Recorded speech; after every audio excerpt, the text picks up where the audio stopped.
नमस्कार. आज मी ते व्हेज जेवण बनवत आहे. त्यासाठी ते गरे घेतलेले आहेत.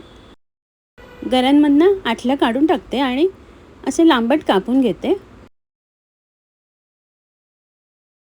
अशा प्रकारे सर्व गरे कापून घेतलेले आहेत.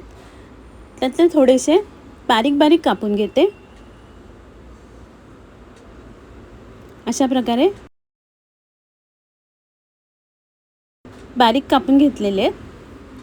इथे कढईत तूप घेतलेलं आहे. थोडंसं तूप वितळल्यावर त्यात बदाम आणि मनुके घालते आणि परतून घेते.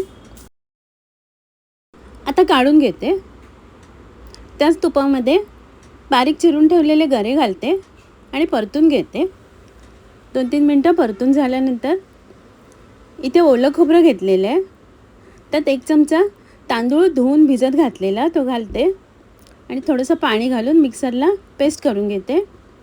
खोबरं आणि तांदूळ वाटून गाळून घेतलेले. गरे परतून ठेवलेले त्यात खोबऱ्याचं दूध घालते आणि 2-3 मिनटं उकळून झाल्यावर बारीक चिरलेला गूळ घालते. गूळ विरघळल्यावर परतून ठेवलेले बदाम आणि मनुके घालते आणि उकळी काढून घेते. आता वेलची पावडर आणि जायफळ किसून घालते. मिक्स करून घेते. फणसाच्या गऱ्यांची खीर तयार आहे. ते तुरीची डाळ कुकरमधनं हळद आणि हिंग घालून शिजून घेतलेली आहे. आता रवीने घोटून घेते. थोडंसं पाणी घालते, चवीप्रमाणे मीठ घालते आणि 1 छोटा चमचा गूळ घालते आणि गॅसवरती उकळी काढून घेते. वरणाला छान उकळी आलेली आहे. तुरीच्या डाळीचं वरण तयार आहे. इथे कढईत तेल घेतलेलं आहे. त्यात फोडणीला राई घालते. राई तडतडल्यावर 1 उभी चिरून घेतलेली हिरवी मिरची आणि कढीपत्ता घालते. मिरची परतून झाल्यावर त्यात हिंग घालते आणि हिंग परतून झाल्यावर उभे चिरून ठेवलेले फणसाचे गरे घालते. चवीप्रमाणे मीठ घालून परतून घेते 2 मिनटं आणि झाकण लावून शिजायला ठेवते. आता झाकण काढलेलं आहे. मिक्स करून घेते. ओलं खोबरं घालते आणि थोडीशी साखर घालते आणि मिक्स करून थोडंसं पाणी घालते आणि झाकण लावून शिजायला ठेवते. झाकण काढलेलं आहे. भाजी शिजलेली आहे. फणसाच्या गऱ्यांची भाजी तयार आहे. इथे भाजीच्या कुकरमध्ये थोडंसं तेल घेतलेलं आहे. त्यात 1 बारीक चिरलेला कांदा आणि कढीपत्ता घालते.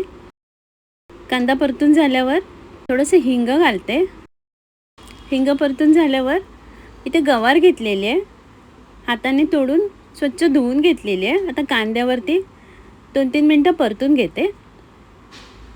गवार परतून झालेली आहे. आता त्यात 1 मोठा चमचा मालवणी मसाला, हळद, कुकरमधनं शिजून घेतलेले सफेद वाटाणे आणि बटाटा घालते. ओलं खोबरं घालते आणि चवीप्रमाणे मीठ घालून मिक्स करून घेते. भाजी छान मिक्स करून झालेली आहे. थोडंसं पाणी घालते आणि कुकरला झाकण लावून 2 शिट्ट्या काढून घेते. 2 शिट्ट्या झाल्यानंतर कुकर थंड झालेलं आहे. आता झाकण काढून भाजी मिक्स करून घेते. भाजी शिजलेली आहे.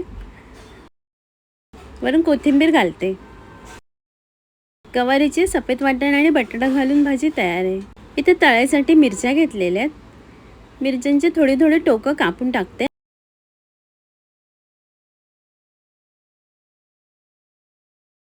इथे 2 चमचे बेसन, 1 चमचा तांदळाचं पीठ, हिंग, हळद, 1 छोटा चमचा ओवा, 1 छोटा चमचा काश्मीरी लाल मिरची पावडर, चवीप्रमाणे मीठ घालते आणि मिक्स करून घेते आणि थोडं थोडं पाणी घालून पिठाच्या गुठळ्या मोडून घेते. पीठ छान मिक्स करून झालेले आहे. आता 3-4 मिनटं फेटून घेते. पीठ फेटून झालेले आहे. आता त्यात मिरच्या बुडून घेते.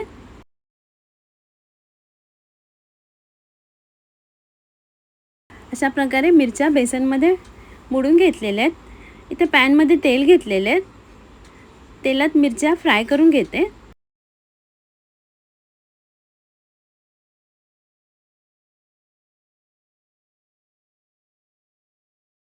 आणि छान लालसर होईपर्यंत मिरच्या फ्राय करून घेते.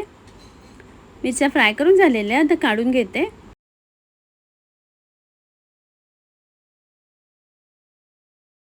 आणि सर्व करते. आजचा व्हिडिओ पाहिल्याबद्दल खूप खूप धन्यवाद.